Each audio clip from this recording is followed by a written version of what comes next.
সম্মানিত প্রচার ও মিডিয়া বিষয়ক সম্পাদক মানুষের নেতা জননেতা জনাব আলম আব্দুর রহিম ভাইকে এই পর্যায়ে বক্তব্য রাখবেন জনাব আলম আব্দুর রহিম।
আমাদেরকে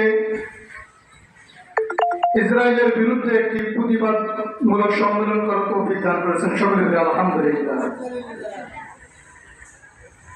আমি বেশি কিছু কথা বলবো না, শুধু এটুকুই বলবো যে আমরা যখন এই আন্দোলন শুরু করে দেই তো আমাদের অনেক মানুষ আমাদেরকে প্রশ্ন করে